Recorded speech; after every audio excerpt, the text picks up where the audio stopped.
ಹೊನ್ನು ಮಣ್ಣು. ಈ ಜಗತ್ತಿನಲ್ಲಿ ಏನೇ ಕ್ರೈಮ್ ಆಗಲಿ ಅದರ ಹಿಂದಿರೋದು ಈ ಮೂರೇ ಕಾರಣ. ಅಪರಾಧ ಮಾಡುವಾಗ ಪಾಪಿಗಳ ಮನಸ್ಸಲ್ಲಿ ದುರಾಸೆ, ಮೋಹ, ಆಕ್ರೋಶ, ಕಾಮ ಹೀಗೆ ಏನಿರುತ್ತೋ ಏನೋ. ಆಗಬಾರದು ಹಾಗೆ ಸಿಕ್ಕಿಬಿದ್ದ ಮೇಲೆ ಪ್ರತಿಯೊಬ್ಬ ಅಪರಾಧಿಗೂ ಅನ್ನಿಸೋದು. ಮನಸ್ಸಿನಲ್ಲಿ ಕಾಡೋ ಮೊದಲ ಮತ್ತು ಕೊನೆಯ ಪ್ರಶ್ನೆ ಒಂದೇ, ಇದೆಲ್ಲ ಬೇಕಿತ್ತ? ಇದೇ ಈ ಹೊತ್ತಿನ ವಿಶೇಷ. ಓರಗಿತ್ತಿ ಅಲ್ಲ, ವಾರ್ಗಿತ್ತಿ. ನಾನು ರಾಮ್ ಬಡ್ಗೇರ್.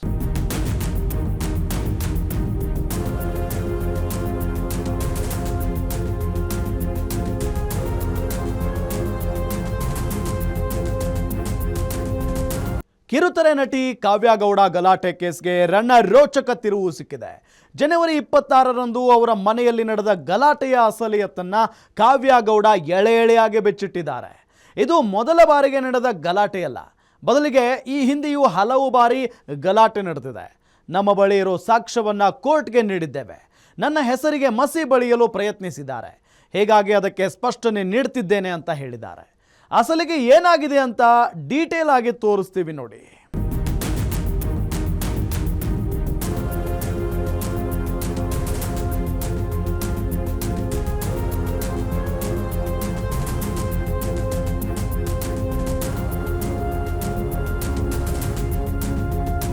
ಜನವರಿ 27, 2026ರಂದು ಕಿರುತೆರೆ ನಟಿ ಕಾವ್ಯ ಗೌಡ ವಿರುದ್ಧ ಹಲ್ಲೆ ಆರೋಪ ಕೇಳಿಬಂದಿತ್ತು. ಅವರ ಓರಗಿತ್ತಿಯೇ ಕಾವ್ಯ ಗೌಡ ವಿರುದ್ಧ ರಾಮಮೂರ್ತಿ ನಗರ ಠಾಣೆಯಲ್ಲಿ ಪ್ರಕರಣ ದಾಖಲಿಸಿದ್ರು.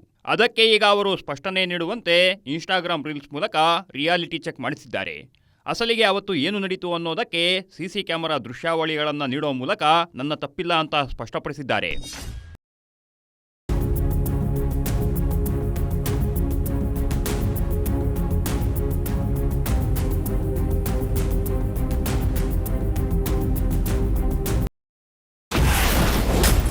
ಕಾವ್ಯ ಗೌಡ ವಿರುದ್ಧದ ಎಫ್ಐಆರ್ಗೆ ಕೋರ್ಟ್ ಸ್ಟೇ.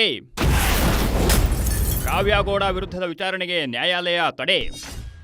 ಜನವರಿ 26ರಂದು ನಟಿ ಕಾವ್ಯ ಗೌಡ ಮನೆಯಲ್ಲಿ ದೊಡ್ಡ ಗಲಾಟೆ ನಡೆದಿತ್ತು. ಆರಂಭದಲ್ಲಿ ಇದು ಯಾರಿಗೂ ಗೊತ್ತಿರಲಿಲ್ಲ. ಆದರೆ ಅದಾದ ಮರುದಿನ ಅವರ ಓರಗಿತ್ತಿ ಪ್ರೇಮ ಮಾಧ್ಯಮಗಳ ಮೂಲಕ ಗಲಾಟೆ ನಡೆದಿರೋ ವಿಚಾರವನ್ನ ಇಡೀ ಜಗತ್ತಿಗೆ ಗೊತ್ತಾಗುವಂತೆ ಮಾಡಿದ್ರು. ಅಲ್ಲೇ ಕಾವ್ಯ ಗೌಡ ವಿರುದ್ಧ ರಾಮಮೂರ್ತಿ ನಗರ ಠಾಣೆಗೆ ದೂರು ನೀಡಿದ್ರು. ಈ ದೂರನ್ನ ಆಧರಿಸಿ ಪೊಲೀಸರು ಎಫ್ಐಆರ್ ದಾಖಲಿಸಿದ್ರು. ಈ ಎಫ್ಐಆರ್ಗೆ ತಡೆ ಕೋರಿ ಕಾವ್ಯ ಗೌಡ ಕರ್ನಾಟಕ ಹೈಕೋರ್ಟ್ ಮೊರೆ ಹೋಗಿದ್ರು. ಈ ಅರ್ಜಿ ವಿಚಾರಣೆ ನಡೆಸಿದ ಹೈಕೋರ್ಟ್ ಕಾವ್ಯ ಗೌಡ ವಿರುದ್ಧದ ಎಫ್ಐಆರ್ಗೆ ತಡೆ ನೀಡಿದೆ. ಪೊಲೀಸರು ಎಫ್ಐಆರ್ ಆಧರಿಸಿ ಕಾವ್ಯ ಗೌಡ ವಿಚಾರಣೆ ನಡೆಸದಂತೆ ತಡೆಯೊಡ್ಡಿದೆ. ಹೈಕೋರ್ಟ್ನಲ್ಲಿ ರಿಲೀಫ್ ಸಿಕ್ಕ ಬಳಿಕ ಕಾವ್ಯ ಗೌಡ ಆಗ ನಡೆದಿದ್ದೇನು ಅನ್ನೋದನ್ನ ಸೋಷಿಯಲ್ ಮೀಡಿಯಾ ಮೂಲಕ ಹಂಚಿಕೊಂಡಿದ್ದಾರೆ. ಹೈಕೋರ್ಟ್ನಲ್ಲಿ ಜಯ ಸಿಕ್ಕ ಬಳಿಕ ಸಿಸಿ ಕ್ಯಾಮೆರಾ ದೃಶ್ಯಗಳನ್ನು ಅಪ್ಲೋಡ್ ಮಾಡಿದ್ದಾರೆ.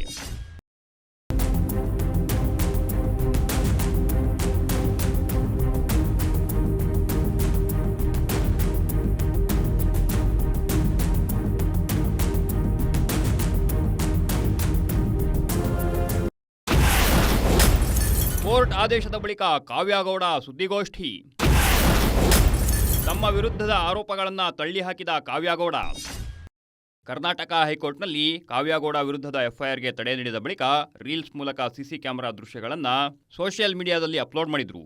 ಶನಿವಾರ ಇದ್ದಕ್ಕಿದ್ದಂತೆ ಕಾವ್ಯ ಗೌಡ ಇನ್ಸ್ಟಾ ಸ್ಟೇಟಸ್ ನೋಡಿದವರು ಅಚ್ಚರಿಗೆ ಒಳಗಾಗಿದ್ರು. ಇದ್ದಕ್ಕಿದ್ದಂತೆ ಈಗ ಸ್ಟೇಟಸ್ ಹಾಕಿದ್ಯಾಕೆ ಅಂತ ಪ್ರಶ್ನೆ ಮಾಡ್ತಿದ್ರು. ಇದಕ್ಕೆ ಭಾನುವಾರ ಕಾವ್ಯ ಗೌಡ ಉತ್ತರ ನೀಡಿದ್ದಾರೆ. ಭಾನುವಾರ ಸುದ್ದಿಗೋಷ್ಠಿ ನಡೆಸಿ ಮಾತನಾಡಿದ ಕಾವ್ಯ ಗೌಡ ಇಷ್ಟು ದಿನ ಸುಮ್ಮನೆ ಇದ್ದಿದ್ದು ಯಾಕೆ ಅನ್ನೋದಕ್ಕೆ ಕ್ಲಾರಿಟಿ ನೀಡಿದ್ದಾರೆ. ನಾನು 26ನೇ ತಾರೀಕು ಏನು ನಡೀತು ಅದನ್ನು ಮಾತ್ರ ಇಲ್ಲಿ ಮಾತಾಡೋದಕ್ಕೆ ಇಷ್ಟಪಡ್ತೀನಿ. ಓಕೆನಾ? 26ನೇ ತಾರೀಕು ನನ್ನ ವಿರುದ್ಧ ಆಲ್ರೆಡಿ ಮೀಡಿಯಾದಲ್ಲಿ ಬಂದಿದೆ ಯಾವ್ಯಾವ ರೀತಿ ಅಂತ. ಸೊ ಅದಾದ ನಂತರ ನಾನು ಅವತ್ತೇ ಮೀಡಿಯಾ ಕೊಡ್ಬೋದಿತ್ತು. ಸರ್ ಒಂದು ಹೇಳ್ತೀನಿ, ಒಂದು ಹೆಣ್ಮಗು ಓಡಿಸ್ಕೊಂಡಾಗ ನಮ್ಮ ಹತ್ರ ಎಲ್ಲ ರೀತಿ ಎವಿಡೆನ್ಸ್ ಇತ್ತು. ಅವತ್ತು ಕೊಟ್ಟಿದ್ದಿದ್ರೆ ಅಯ್ಯೋ ಪಾಪ ಕಾವ್ಯ ಅಂತ ಹೇಳ್ತಿದ್ರು ಆ್ಯಂಡ್ ಅದು ಸ್ಟ್ರಾಂಗ್ ಆಗ್ತಾ ಇರಲಿಲ್ಲ ಕೇಸು. ಸೊ ನಮ್ಮ ಲಾಯರ್ ಹೇಳಿದರು, ಇದು ಯಾವುದೇ ಎವಿಡೆನ್ಸ್ ನೀವು ಎಲ್ಲ ಕಡೆ ಬಿಡೋಂಗಿಲ್ಲ ಅಂತ ಹೇಳಿದರು. ಸೊ ಇವ್ರ ಮಾತಿಂದ ನಾವು ಏನೂ ಅದನ್ನು ಸ್ಪ್ರೆಡ್ ಮಾಡಲಿಲ್ಲ, ಬಿಕಾಸ್ ನನಗೆ ಕಾನೂನು ಪ್ರಕಾರನೇ ಹೋಗಬೇಕಾಗಿತ್ತು. ಅದರಿಂದ ನಾನು ಈ ವಿಡಿಯೋಸ್ನ ಎಷ್ಟೊಂದು ಜನ ನನ್ನ ಮ್ಯಾನಿಫೆಸ್ಟೇಷನ್ ಕ್ಲಾಸಲ್ಲಿ ತೋರಿಸಿದಾಗ ವಿಡಿಯೋಸ್ನ ನೀವು ಇಷ್ಟೊಂದು ಯಾಕೆ ಒಳ್ಳೆಯವರಾಗ್ತೀರಾ, ಈ ರೀತಿ ಎಲ್ಲ ಇದ್ದು ನೀವು ಯಾಕೆ ಬಿಡ್ತಲ್ಲ, ಇಷ್ಟೊಂದೆಲ್ಲ ಒದೆ ತಿಂದು. ಆಗ ನನಗೆ ಅನಿಸಿದ್ದು ಒಂದೇ, ಇಷ್ಟೊಂದೆಲ್ಲ ವಿಡಿಯೋದಿದ್ದಾಗ ನಾನು ಯಾಕೆ ಹಾಕಬಾರ್ದು. ಯಾಕಂದರೆ ನಾನು ಇದ್ರ ಬಗ್ಗೆ ಸ್ಟೇ ಆರ್ಡ್ರ್ ತೊಗೊಂಡು ಬಂದಿದ್ದೆ. ನನ್ನ ಬಗ್ಗೆ ಏನು ಕೌಂಟ್ರ್ ಕೊಟ್ಟಿದ್ದೋ ಅದ್ರ ಬಗ್ಗೆ ಸ್ಟೇ ಆರ್ಡ್ರ್ ಹೈಕೋರ್ಟಿಂದ ತೊಗೊಂಡು ಬಂದಿದ್ದೆ. ಅದಾದ ನಂತರ ನಾನು ನಿನ್ನೆ ಈ ವಿಡಿಯೋಸ್ನ ರಿವೀಲ್ ಮಾಡಿದೆ. ಅಂದರೆ ಸತ್ಯ ಸುಳ್ಳು ಅಂತ ಅಲ್ಲ, ಸತ್ಯ ಯಾವ ಕಡೆ ಇದೆ ಅಂತ ಜನರಿಗೆ ತೋರಿಸ್ಬೇಕಾಗಿತ್ತು. ಯಾಕಂದರೆ 14 ವರ್ಷ ಕಷ್ಟಪಟ್ಟಿದ್ದೀನಿ ಸರ್ ಈ ಹೆಸರನ್ನು ಪಡೆಯೋದಕ್ಕೆ. ಸೊ 14 ನಿಮಿಷದಲ್ಲಿ ಹಾಳಾಗಿ ಬಿಡಲ್ಲ ನಾನು. ವಿಡಿಯೋ ಎಡಿಟ್ ಮಾಡಿಲ್ಲ ಎಂದು ಕಾವ್ಯ ಸ್ಪಷ್ಟನೆ. ಕೋರ್ಟ್ಗೆ ಸಾಕ್ಷ್ಯ ನೀಡಿದ ಬಳಿಕ ವಿಡಿಯೋ ಅಪ್. ಕಾವ್ಯ ಗೌಡ ಶನಿವಾರ ಇನ್ಸ್ಟಾ ಸ್ಟೇಟಸ್ ಹಾಕಿದ ಬಳಿಕ ಅವರ ಓರಗಿತ್ತಿ ಪ್ರೇಮ ಇದು ಎಡಿಟೆಡ್ ವಿಡಿಯೋ ಅಂತ ಆರೋಪ ಮಾಡಿದ್ರು. ಆದರೆ ಇದಕ್ಕೆ ಸ್ಪಷ್ಟನೆ ನೀಡಿರೋ ಕಾವ್ಯ ಗೌಡ ಇದು ಎಡಿಟೆಡ್ ವಿಡಿಯೋ ಅಲ್ಲ, ನ್ಯಾಯಾಲಯಕ್ಕೆ ಸಿಸಿ ಕ್ಯಾಮೆರಾದ ಸಂಪೂರ್ಣ ದೃಶ್ಯಗಳನ್ನ ನೀಡಿದ್ದೇನೆ, ಇದರಲ್ಲಿ ಎಡಿಟ್ ಮಾಡೋಕೆ ಏನಿದೆ, ಎಡಿಟೆಡ್ ವಿಡಿಯೋ ರಿಲೀಸ್ ಮಾಡಿಲ್ಲ, ಕೋರ್ಟ್ಗೆ ನೀಡಿರೋ ದೃಶ್ಯಗಳನ್ನೇ ಸ್ಟೇಟಸ್ ಹಾಕಿದ್ದೇನೆ, ಇದರಲ್ಲಿ ಮುಚ್ಚುಮರೆ ಮಾಡೋದು ಏನಿದೆ ಅಂತ ಪ್ರಶ್ನೆ ಮಾಡಿದ್ದಾರೆ. ಸರ್ ಎಡಿಟ್ ಮಾಡಿ ಯಾವುದೇ ಕಾರಣಕ್ಕೂ ಬಿಟ್ಟಿಲ್ಲ. ಯಾಕಂದರೆ ಎಂಟೈರ್ CCTV ಫುಟೇಜ್ನ ಕೋರ್ಟ್ಗೆ ಸಬ್ಮಿಟ್ ಮಾಡಿದ್ದೀವಿ.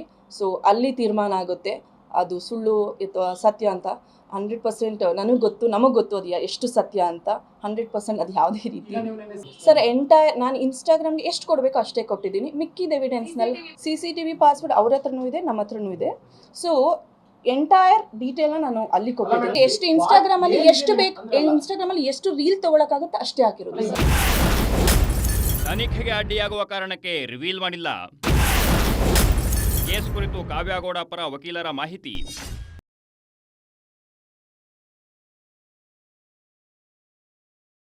ಭಾನುವಾರ ಸುದ್ದಿಗೋಷ್ಠಿಯಲ್ಲಿ ಕಾವ್ಯ ಗೌಡ ಜೊತೆಗೆ ಅವರ ಪರ ವಕೀಲರು ಕೂಡ ಹಾಜರಿದ್ರು. ಕೋರ್ಟ್ನಲ್ಲಿ ಯಾವ ಪ್ರಕರಣಕ್ಕೆ ತಡೆ ನೀಡಲಾಗಿದೆ, ಸಂಪೂರ್ಣ ವಿಡಿಯೋ ಯಾಕೆ ರಿವೀಲ್ ಮಾಡಿಲ್ಲ ಅಂತ ಮಾಹಿತಿ ನೀಡಿದ್ದಾರೆ. ತನಿಖೆಗೆ ಅಡ್ಡಿಯಾಗೋ ಕಾರಣಕ್ಕೆ ಸಂಪೂರ್ಣ ವಿಡಿಯೋ ರಿಲೀಸ್ ಮಾಡಿಲ್ಲ. ಪ್ರಕರಣ ಕೋರ್ಟ್ನಲ್ಲಿರೋ ಕಾರಣಕ್ಕೆ ತನಿಖೆ ಮುಗಿದ ಬಳಿಕ ಸಂಪೂರ್ಣ ವಿಡಿಯೋ ರಿಲೀಸ್ ಮಾಡಬಹುದು. ಈಗ ರಿಲೀಸ್ ಮಾಡೋಕೆ ಆಗಲ್ಲ ಅಂತ ಹೇಳಿದ್ದಾರೆ. ಇವಾಗ ಇನ್ವೆಸ್ಟಿಗೇಷನ್ ಪೆಂಡಿಂಗ್ ಇದೆ.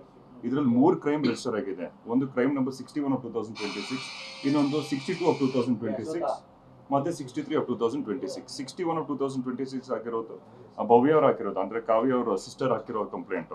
ಅದ ನಂತರ ಕೌಂಟರ್ ಬ್ಲಾಸ್ಟ್ ಆಗಿ 62 ಆಫ್ 2026 ಹಾಕಿರೋದು. ಆ 62 ಆಫ್ 2026 ಮಾತ್ರ ಹೋಗ್ಬಿಟ್ಟು ಸ್ಟೇ ನಾವು ಮನೆ ನ್ಯಾಯಾಧೀಶ ಮುಂದೆ ಹೋಗ್ಬಿಟ್ಟು ಅಷ್ಟೇ ನಾವು ಅಲ್ಲಿ ಸ್ಟೇ ಆರ್ಡರ್ ತಗೊಂಡಿರೋದು.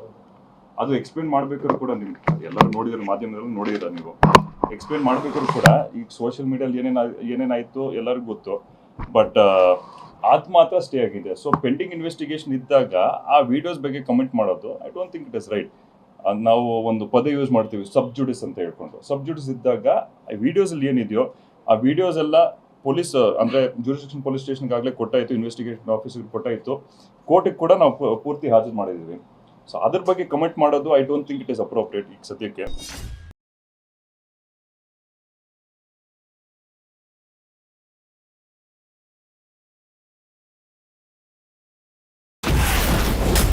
ಪೊಲೀಸ್ ಸ್ಟೇಷನ್ ಮೆಟ್ಟಿಲು ಹತ್ತೋ ಹುಡುಗಿ ನಾನಲ್ಲ. ಹಿಂದೆಯೂ ಕಾವ್ಯ ಗೌಡ ಮೇಲೆ ಓರಗಿತ್ತಿಯಿಂದ ಹಲ್ಲೆ. ಎಲ್ಲರ ಮನೆಯಲ್ಲೂ ಒಂದಲ್ಲ ಒಂದು ವಿವಾದ ಇದ್ದೇ ಇರುತ್ತೆ. ಅದನ್ನ ಕೂತು ಮಾತನಾಡಿ ಬಗೆಹರಿಸಿಕೊಳ್ಳಬಹುದು. ಅದನ್ನ ಬಿಟ್ಟು ಪೊಲೀಸ್ ಠಾಣೆ ಮೆಟ್ಟಿಲೇರಿದ್ದಕ್ಕೆ ಅನ್ನೋದಕ್ಕೂ ಕಾವ್ಯ ಗೌಡ ಸ್ಪಷ್ಟನೆ ನೀಡಿದ್ದಾರೆ. ನನಗೆ ಪೊಲೀಸ್ ಸ್ಟೇಷನ್ ಮೆಟ್ಟಿಲೇರೋ ಉದ್ದೇಶವೇ ಇರಲಿಲ್ಲ. ಈ ಹಿಂದೆಯೂ ನನ್ನ ಮೇಲೆ ಹಲ್ಲೆ ಮಾಡಿದ್ರು, ಆಗಲೂ ನಾನು ಸುಮ್ಮನಿದ್ದೆ. ಜೊತೆಗೆ ಮಾಧ್ಯಮಗಳಿಗೂ ಸಹ ನಾನು ಮಾಹಿತಿ ನೀಡಿಲ್ಲ. ನಾನು ಮಾಧ್ಯಮಗಳಿಗೆ ತಿಳಿಸಿದ್ದಿದ್ರೆ ನೀವು ಬರ್ತಿದ್ರಿ ಅನ್ನೋದು ಗೊತ್ತಿದೆ. ನನ್ನ ಹೆಸರು ಹಾಳು ಮಾಡ್ತೀವಿ ಅಂತ ಹೇಳಿದ್ರು, ಅದಕ್ಕೆ ಹೆದರಿ ನಾನು ಸುಮ್ಮನಿದ್ದೆ ಅಂತ ಕಾವ್ಯ ಗೌಡ ಮಾಹಿತಿ ನೀಡಿದ್ದಾರೆ.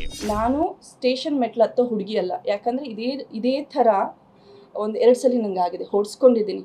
ನಾನು 14 ವರ್ಷ ಹೆಸರು ಮಾಡಿದ್ದೀನಿ ಅಂತ ಹೇಳ್ತಿದ್ದೀನಲ್ಲ ಸರ್. ಈ ಥರ ಬಂದರೆ ಹೊರಗಡೆ ನನ್ನ ಹೆಸರು ಸರ್ ಹಾಳಾಗೋದು.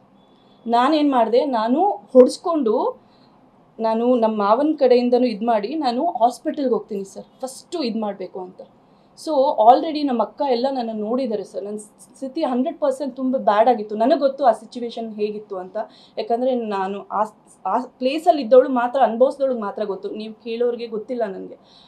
ಆ ಟೈಮಲ್ಲಿ ಅವರು ಹೇಳ್ತಾರೆ ಸರ್, ಮೀಡಿಯಾದಲ್ಲಿ ನಿನ್ನ ಹೆಸರು ಹಾಳು ಮಾಡ್ತೀನಿ. ಇದನ್ನು ನನಗೆ ಫಸ್ಟ್ ಸಲ ಅಲ್ಲ, 3-4 ಸರಿ. ನಾನಂತೂ ಮೀಡಿಯಾಗೆ ಬಂದಿಲ್ಲ ಸರ್, ನಿಜವಾಗ್ಲೂ ಹೇಳ್ತೀನಿ. ನಾನು ಮೀಡಿಯಾಗೆ ಹೇಳೂ ಇಲ್ಲ. ಮೀಡಿಯಾಗೆ ಹೇಳೋಂಗಿದ್ದಿದ್ರೆ 8 ಗಂಟೆ ಅವತ್ತು ನಡೆದಾಗ 100% ಇದೇ ಇಂಡಸ್ಟ್ರಿಯಲ್ಲಿ ವರ್ಕ್ ಮಾಡಿದವರು 1-2 ಕಾಂಟ್ಯಾಕ್ಟ್ ಇದೆ ನನಗೂ. ಫೋನ್ ಮಾಡಿ ನನಗೆ ಈಗಾಗಿದೆ ಅಂದರೆ 100% ಬರ್ತಿದ್ರಿ. ಅಪಪ್ರಚಾರ ಮಾಡಿದ ಕಾರಣ ವಿಡಿಯೋ ರಿಲೀಸ್. ಮರ್ಯಾದೆಗೆ ಅಂಜಿ ದೂರು ನೀಡಿರಲಿಲ್ವಂತೆ ಕಾವ್ಯ.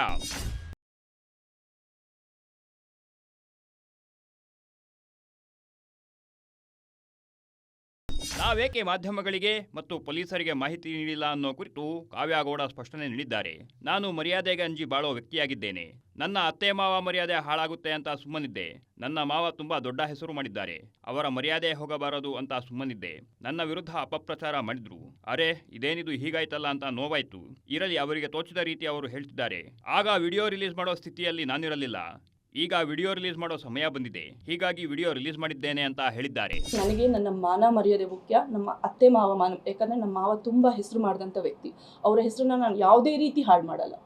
ಸೊ ಇದು ಹೇಗಾಯಿತು ಅಂತ ಗೊತ್ತಿಲ್ಲ. ನನಗೆ 10 ಗಂಟೆಗೆ ನೀವೆಲ್ಲ ಮೀಡಿಯಾದವರು, ನನಗೆ ಗೊತ್ತಿಲ್ಲ ಹೇಗೆಲ್ಲ ನಾನಿದ್ದಿದ್ದ ಹಾಸ್ಪಿಟ್ಲ್ ಹತ್ರ ನಿಮ್ಗೆ ಹೆಂಗೆ ಗೊತ್ತಾಯಿತು ಅಂತ ಬಂದು ನನ್ನ ಸ್ವಲ್ಪ ಜನ ವಿಚಾರಿಸಿದ್ರಿ ಹೇಗಿದ್ದೀರಾ ಮೇಡಮ್ ಅಂತ. ನನಗೆ ಖುಷಿ ಆಯಿತು.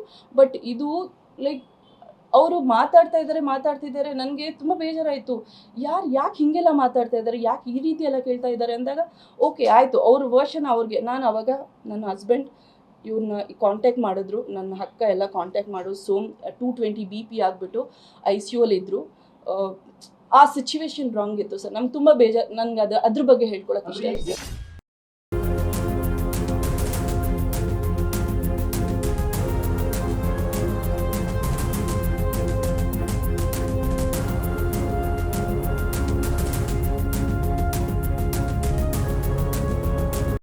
ಇದು ಕಾವ್ಯಗೌಡ ಕುಟುಂಬದ ಗಲಾಟೆಯ ಕಥೆ. ಆದರೆ ಅತ್ತ ಶಿವಮೊಗ್ಗದಲ್ಲಿ ಗಂಡ ಸತ್ತು ವಾರ ಕಳೆಯೋದ್ರೊಳಗೆ ಮಹಿಳೆಯೊಬ್ಬರು ಆತ್ಮಹತ್ಯೆಗೆ ಶರಣಾಗಿದ್ದಾರೆ.